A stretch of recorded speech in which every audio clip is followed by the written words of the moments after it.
Yo, what's up? Welcome back to another episode of The Sauce. It looks like that mini college bowl game winning streak we had is going to end today. It's not over yet, but it doesn't look good for Notre Dame. Yo, update. So when I recorded this video, Notre Dame was losing and just threw a pick, so I thought it was over. They came back, won, and covered, so it looks like the hot streak continues. UCLA lost. I think I'm 1-2 so far. If I win Wyoming and Clemson, I think I still might keep it going. I might barely finish in the green, but it's not looking good. I'll keep you posted. But let's put those games to the side because we're talking college football playoffs. TCU, Michigan. We've been waiting for this game for a month. Let's go. Welcome to The Sauce. The Sauce. Sauce.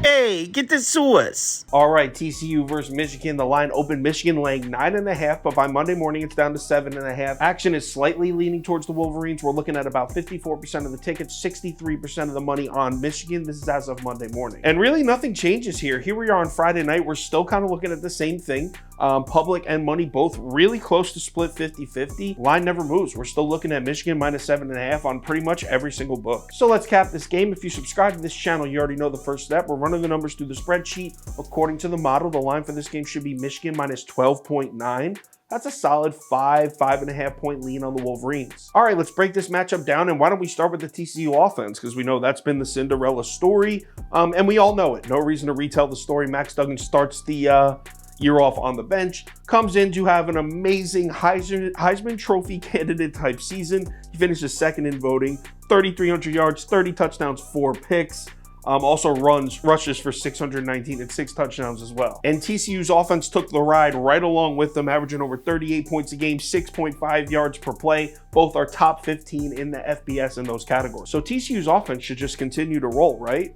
Well, hold up. Have you seen the numbers that Michigan's defense has put up this year? I mean, they're allowing just 13.4 points a game, just 4.5 yards per play. I mean, this is a defense that allowed just 9 passing touchdowns combined on the entire season. And this is a particularly bad matchup for TCU, not just because it's Michigan, it's the best defense they'll see all year, but also the pass rush. Michigan's pass rush is disruptive, and their best pass rusher, the guy leading the team in sacks, Mike Morris, is 100% healthy and ready to go for this game. I want to take a closer look at 2 TCU games in particular so we can really see what this TCU offense looks like when you create pressure on Max Duggan in this passing attack. We saw Texas Tech sack Max Duggan 4 times in that game. And yeah, TCU still was able to put up 34 points, but it's Texas Tech. That's not that many points for Texas Tech game, number 1.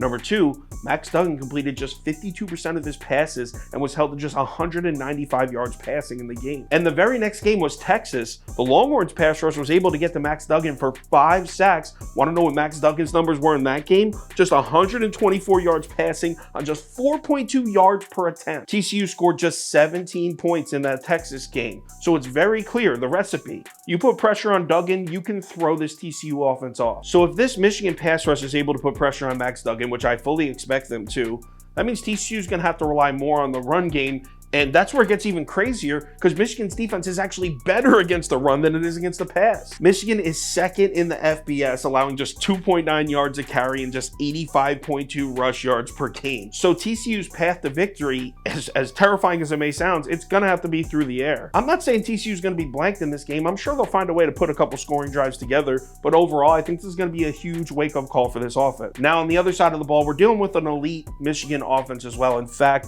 Michigan's the only team in the country that's top 10 in both offensive and defensive efficiency. We all know what Harbaugh's going to do. He's made his game plan very clear from the jump this year. He wants to run the ball behind that elite offensive line. I mean, Michigan drops back to pass on just 37.5% of their offensive snaps. The Wolverines offense has dropped back to pass 30 or more times just twice this entire season, and they still are averaging over 40 points a game.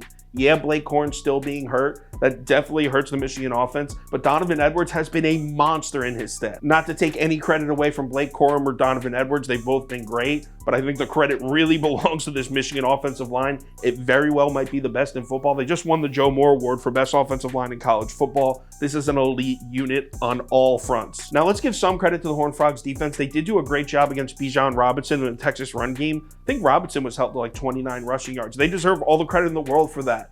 But this is a Michigan offensive line and run game that's been playing the Wisconsins, the Iowas of the world. I mean, I don't think a TCU defensive front scares them in the slightest. Honestly, I think Michigan's offensive line against TCU's defensive front might be the greatest mismatch of two units in college football playoff history. I mean, TCU's defensive front, I'm not saying they're bad, but in comparison to Michigan's offensive line, there's a discrepancy. Oh, and by the way, even if TCU does completely sell out to stop the Michigan run game, let's say they come in, throw 8 in the box, shoot A-gap all night, and are somehow able to slow down the Michigan run game, we're still talking about a Michigan team that was second in the conference, second in the Big Ten in passer rating. J.J.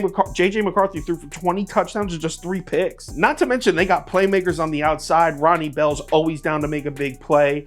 I mean, Michigan could beat them through the air also if they wanted to. Look, I know that laying 7.5 points is kind of scary in a college football playoff game. I get it, but this is a Michigan team that's just blown everybody out. I mean, this entire season, they've only had 2 games that didn't finish in a 2-score victory. I mean, Michigan has just handled teams, and I expect them to just handle TCU. I'm laying the points. Give me Michigan minus 7.5. Let's go blue. If anything changes with this bet, I'll let you know on Twitter, so give me a follow there if you're interested. Also, if you want the final tickets that our staff puts out, which is bet of the day for every single sport, top bets, parlays, stuff like that, head over to KyleKirms.com or download the Sauce Network app. All right, so our college football bowl winning streak looks like it's coming to an end today, but tomorrow's a new day. Let's have a good one.